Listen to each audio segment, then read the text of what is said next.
Good evening, everybody. I am happy to be here and congratulate all of you on the International Women's Day. And that was the reason why I said I must come here, though it was a little difficult because the Supreme Court sits till 4 o'clock. But I excuse myself for this day.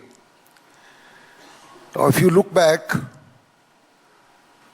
Women's Day was celebrated about 100 years ago to start with. And I was doing some research on the net and I found that it's a national holiday in some countries. As far as the Indian context is concerned, if you see the pre-constitution or pre-1950 position, our laws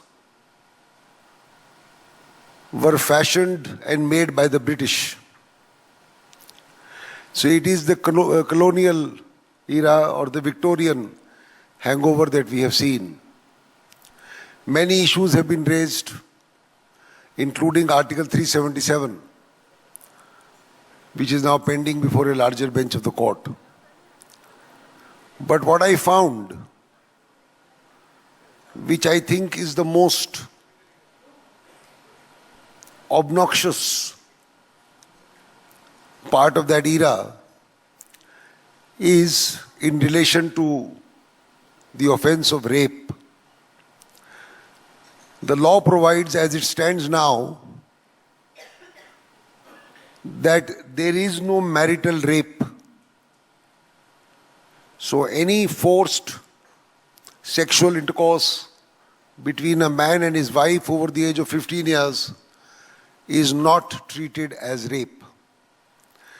There have been many discussions as to whether this provision should be deleted or not, but as of today it continues on the statute book.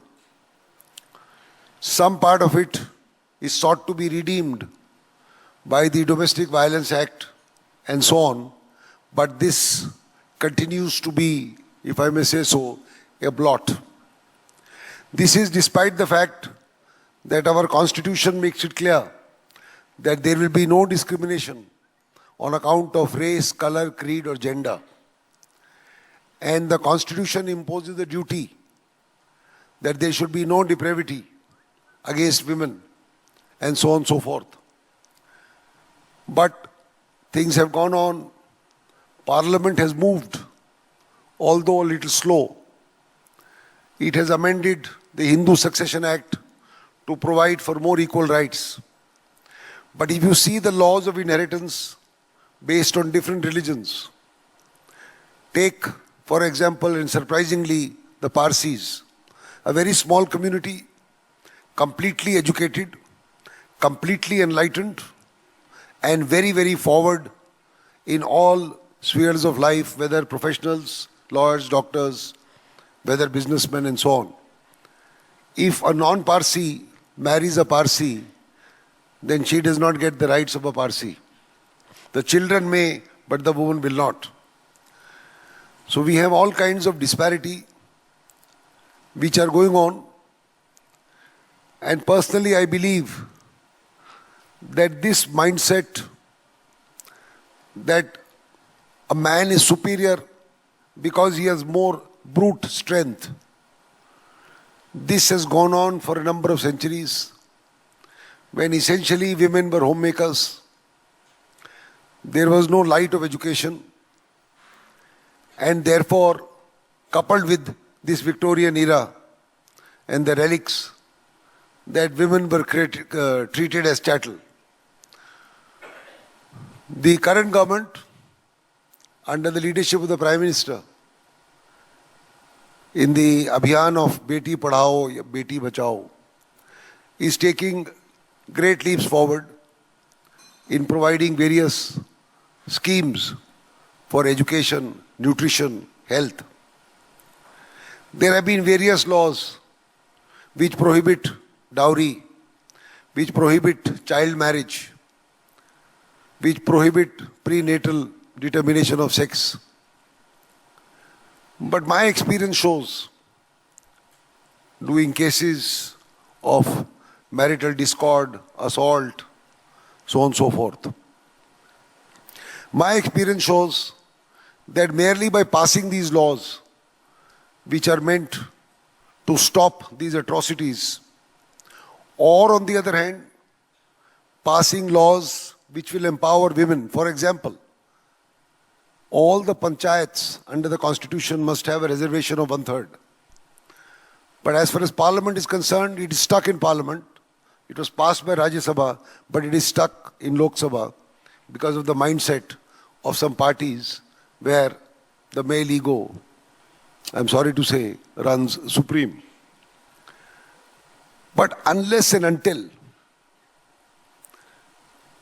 this thought is nurtured in every male in a family, let's say a father or a man who starts a family, unless he starts treating his wife and children, say a man and a woman, or a boy and a girl, equally, to show that the family treats women, whether a sister, a daughter, or a mother, equally, unless it comes from every family merely by passing laws, I don't think we'll meet the objective or meet the challenge.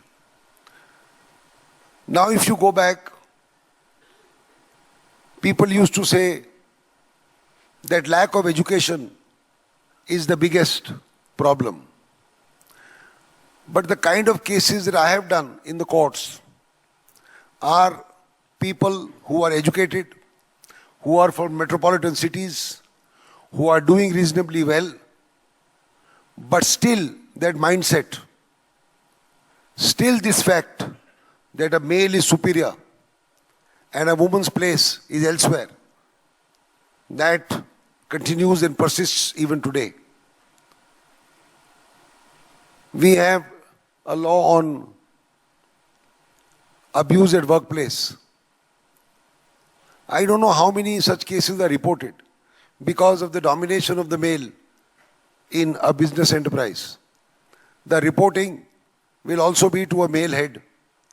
There may be a committee, but unless and until this umbrella is removed and women stand shoulder to shoulder, and our experience has shown, we have had a woman prime minister, we've had a woman president, we've had women astronauts, we have women in the army, and today I saw that there is an all-women's flight, the entire crew, including the pilots, on the longest Indian flight from India to San Francisco, a 16-hour flight only manned by women. So there is no gainsaying that man may be having more brute force, but a woman's compassion, a woman's endurance, a woman's intuition is certainly greater than a man. On the other hand, we worship women gods, and yet there is needless controversy raging in the country about entry of women in some religious places.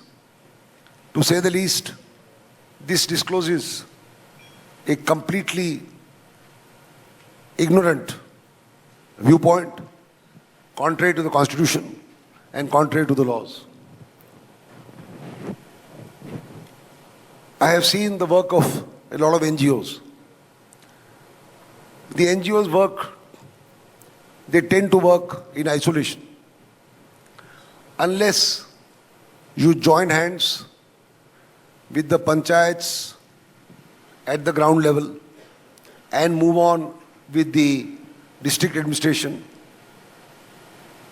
the result will be kind of angular. So it's not only education.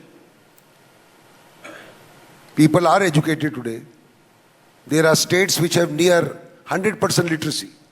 Take Kerala, for example. So education also has not helped. And these problems and atrocities and a step sisterly treatment is being meted out. So no amount of laws or mere punishments is really going to help. What we need is a nationwide program of awareness that right from birth, a girl child and a male child are to be treated equally. Both must get equal amount of opportunity, and the father must ensure and must show to the boy that the girl is also entitled to the same benefits, and in fact, instead of a weaker sex, should be called a gentler sex, and therefore should get more and more advantages and more benefits. It is heartening to note that we have a lot of schemes which are going on at the district level, the panchayat level, state level, and even the central government level. But unless and until the citizenry gets together, unless and until every home and every family gets together, we will be lacking in our results.